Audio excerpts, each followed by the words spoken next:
Bonjour à toutes, bonjour à tous, soyez les bienvenus dans un nouveau numéro de Parents c'est un métier, votre émission sur la parentalité. Jouer, c'est amusant pour un tout petit, mais c'est aussi essentiel. L'enfant a besoin de jouer pour faire des découvertes, pour comprendre le monde qui l'entoure et pour bien se développer. Grâce au jeu, il développe d'ailleurs plusieurs habiletés. Quels sont les effets positifs sur le développement? Comment encourager le jeu chez l'enfant, chez le tout petit? Les réponses tout de suite avec notre psychologue Elia Billot.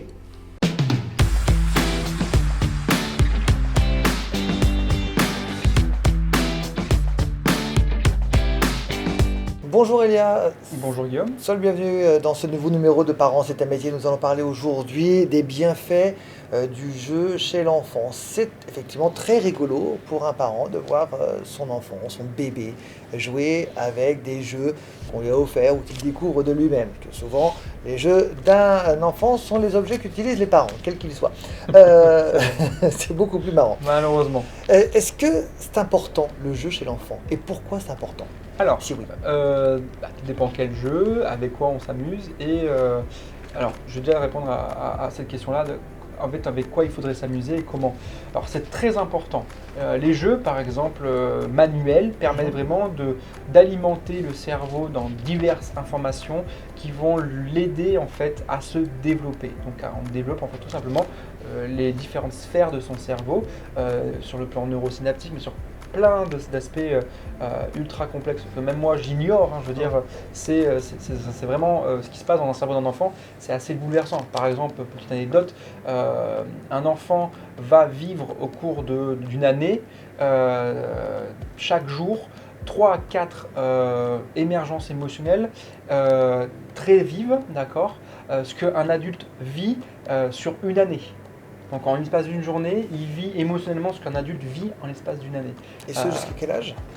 Alors là, je n'ai La pas première année? je crois que c'est vraiment quand les émotions sont vives, donc on est dans la découverte, donc autour des 3-4 ans, D'accord. jusqu'à 6-7 ans. C'est vraiment très intense. Et l'adulte va le vivre que sur une année entière. Donc il est très curieux et il faut favoriser cette curiosité donc avec des jouets ludiques. Parce que ces jouets ludiques vont lui permettre vraiment d'éveil, vont vraiment justement à l'éveiller et à développer toutes les sphères de son intelligence. Et éviter Des jouets de construction? Des jouets de construction. Et il faudrait favoriser, si on le peut, des matériaux nobles dans du bois, avec des matériaux riches aussi en sphère sensorielle, pour que l'enfant puisse vraiment émerger, faire grandir en fait ses capacités et attiser sa curiosité. Et le jeu permet justement d'améliorer la curiosité de l'enfant, de faire en sorte qu'il ait envie de découvrir un monde fantasmatique aussi, parce qu'il peut se faire ses petits films, et ça c'est très important.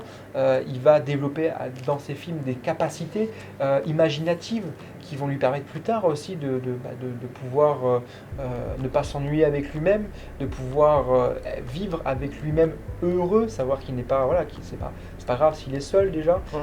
Et puis s'il est accompagné, il peut aussi permettre aux autres d'incorporer ce monde un peu fantasmatique, où il va s'imaginer. On voit, il y a d'ailleurs publicité qui joue là-dessus, où on voit l'enfant qui chevauche un dragon, où on voit l'enfant qui... Et c'est très important parce que du coup, ça lui donne des notions imaginatives qui vont lui permettre plus tard de conceptualiser en fait des méthodes et de pouvoir les restituer plus facilement. Quels sont les différents jeux à avoir chez soi? Alors, hormis, moi j'aurais presque envie de dire un petit garçon ou une petite fille qui demande à son papa de s'amuser avec un rien, des fois avec une cuillère en bois pour faire du bruit ou pour faire donc de la musique. Quels sont les jeux qu'on doit acheter ou avoir chez soi pour développer ou aider à développer le cerveau de son enfant? Je ne pense pas qu'il y ait de jeux mieux que d'autres. C'est juste en fait qu'il faut favoriser l'éveil. Et favoriser l'éveil, c'est autant jouer avec un coquillage que jouer avec des jeux de construction. Il faut simplement lui donner le matériel, donc il y a un matériel un peu minimaliste, mais qui vont lui permettre justement de développer ses facultés.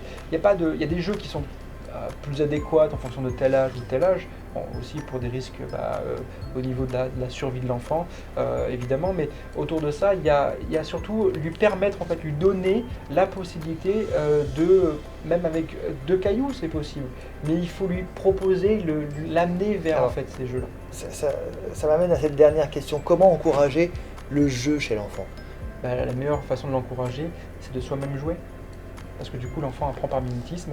Et si le parent trouve ça ludique ou lui montre que du coup, il s'éclate avec son enfant, hein, l'enfant aura envie aussi de trouver dans ce sens-là quelque chose de très ludique et il va éprouver de la joie.